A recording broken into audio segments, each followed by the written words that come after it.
Et salut tout le monde et bienvenue dans un nouveau tutoriel. Aujourd'hui on est sur Illustrator. Je vais vous montrer comment d'une photo on peut réussir à vectoriser facilement une image, un personnage ou tout autre objet, peu importe, en fonction justement de la composition qui vous intéresse, que ce soit pour faire de l'infographie ou du gravage ou plein de choses en fait qui vont vous permettre de faire énormément de choses.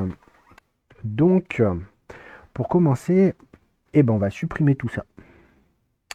Ouais, parce que je vais vous montrer vraiment la marche à suivre du début à la fin, parce que sinon c'est pas drôle. Et donc, pour commencer, il nous faut donc un document vierge. Ce que nous allons faire, c'est que nous allons importer une image. Pour importer, nous allons donc cliquer sur Fichier dans la barre des tâches, Importer, ou majuscule CTRL P. Dedans, nous allons venir chercher notre photo. Donc, moi, généralement, elle atterrit toujours dans téléchargement. On clique sur Importer.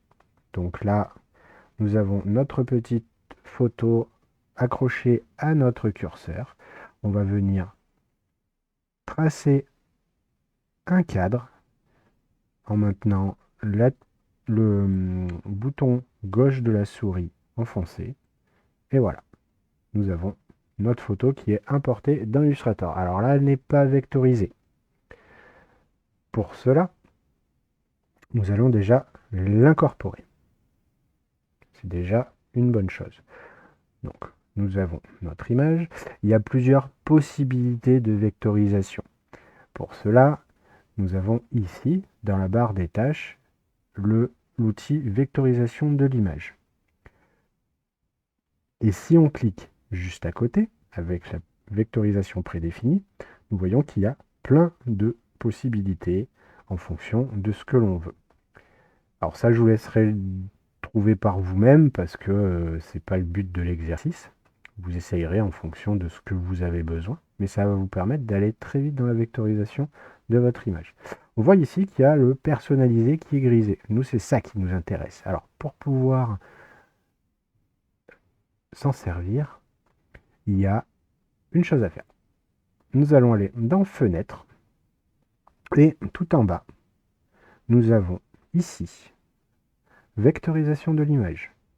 Donc, la fenêtre est quand même assez longue. Il y a beaucoup de choses dedans. Mais nous, ce qui nous intéresse, c'est vectorisation de l'image.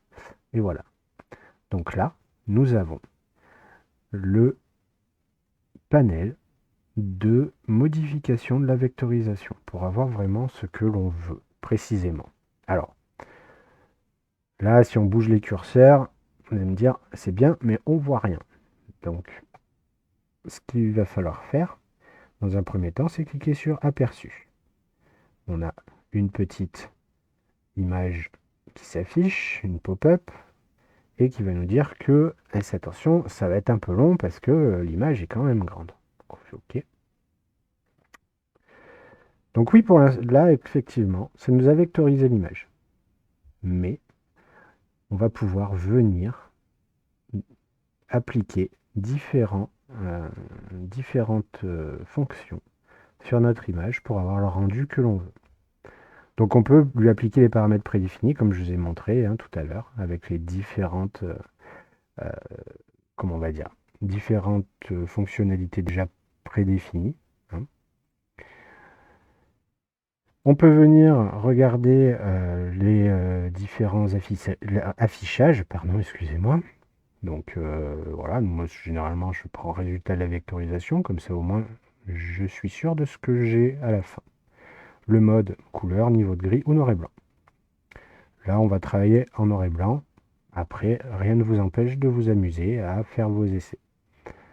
Donc, sur cette image, moi j'aimerais avoir que le bonhomme qui se détache et pas, pas les éléments au fond là. Donc on va essayer déjà voir avec le seuil si on peut avoir quelque chose. Donc je vais venir sur plus.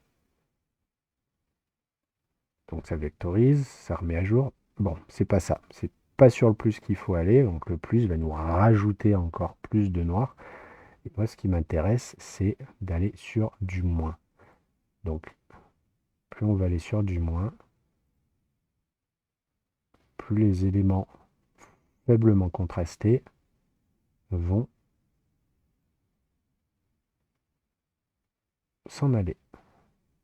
Alors, ce qu'il faut savoir, c'est que pour que ça fonctionne bien sûr, il va falloir une image à fort contraste pour avoir un rendu qui soit quand même assez facile. Donc, rien ne vous empêche après dans Photoshop de prendre votre image et de lui donner le contraste que vous voulez, ou déjà de commencer un premier découpage de façon à avoir juste l'élément qui vous intéresse. Donc, là, on a à peu près quelque chose qui me va. C'est plutôt pas mal, je trouve. Les tracés, eh ben alors, plus on va en mettre, plus on va avoir une galerie de calques qui va être immense, parce que sur Illustrator, c'est très très très compliqué de se retrouver forcément dans les calques quand on n'a pas l'habitude. Donc pour commencer, on va mettre à 1%. Comme ça va nous mettre vraiment les tracés les plus nécessaires pour avoir notre image. Les angles, bon, on peut laisser à 50% à peu près. Ça va pas changer beaucoup. Le bruit, on peut l'enlever. Ça va pas nous embêter non plus. Nous, ce qu'on veut, c'est avoir un fond et pas des contours. Parce que si on clique sur fond et contour, ça va nous créer des calques de fond et des calques de contour. Donc ça va alourdir notre document et c'est pas ce qu'on veut. Donc moi, clairement, là, je veux juste des fonds. Je vais vous montrer justement après comment on peut avoir que des contours. Donc on clique sur fond. Ensuite, on peut avoir le magnétisme des courbes par rapport aux lignes. Éventuellement, on peut le laisser. Et ignorer le blanc. Alors, ignorer le blanc, ce qui va se passer, et c'est là où c'est intéressant, c'est que le blanc qui est ici dans notre image va être considéré comme un contour, comme un fond, pardon. Et à l'intérieur, ici, si je ne clique pas sur ignorer les blancs, nous allons avoir une image avec du blanc tout ici. Ce qui est problématique parfois quand on veut aller vite et pouvoir appliquer directement notre vectorisation sur un élément, sur un fond, etc. Donc, on clique sur ignorer les blancs. Là, j'enlève l'aperçu. Je clique sur vectoriser, même si ça ne sert à rien ce que je viens de faire, mais voilà, ça vous montre qu'au moins ça vectorise. On ferme notre panneau. Et voilà, on a notre image qui est vectorisée. Donc ce qu'il faut toujours faire une fois qu'on a vectorisé une image, c'est la décomposer, toujours. Voilà, et vous voyez que notre image, il n'y a pas de blanc autour, on a juste notre personnage qui nous intéresse. Alors ce qu'on va pouvoir faire ensuite, c'est leur dimensionner, par exemple.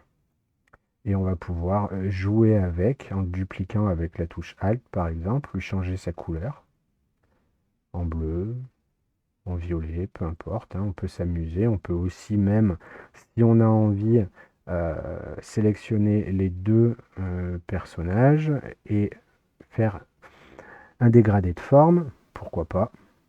Tac, tac, voilà. Ça va nous faire un joli dégradé de forme. Après, hein, peu importe, on peut s'amuser à faire plein de choses. C'est ça qui est assez génial avec Illustrator. Et puis, ben, après, on a la possibilité aussi, pour ceux qui vont vouloir faire des tracés pour des découpes laser ou des choses comme ça, d'intervertir les contours. Donc pour cela, pour supprimer le fond et avoir que les contours, nous avons juste à venir sur cette petite flèche qui se trouve ici et on fait ça. Et après, on peut régler en fonction les contours la taille des contours que l'on veut. Et voilà. Donc vous savez maintenant comment vectoriser et régler une vectorisation dynamique assez facilement. Il y a plein d'autres techniques, il y a plein d'autres possibilités, mais celle-là est relativement assez intéressante et va vous permettre justement de pouvoir vectoriser rapidement des personnages et autres. On verra pour une prochaine peut-être le texte, même si au final ça fonctionne à peu près de la même façon. Et puis, peu importe comment vous en servez, l'important c'est que vous réussissiez à faire des belles choses avec. Voilà. Donc, eh ben, je vous souhaite d'être créatif, comme à chaque fois, hein. Je vais vous mettre l'image en description de la vidéo. N'hésitez pas, hein, comme d'habitude, hein, à liker, à commenter, à me dire si je fais des bêtises, hein. On n'est jamais à l'abri de toute façon. Et puis bah ouais, soyez créatifs, éclatez-vous bien, et puis on se dit à bientôt.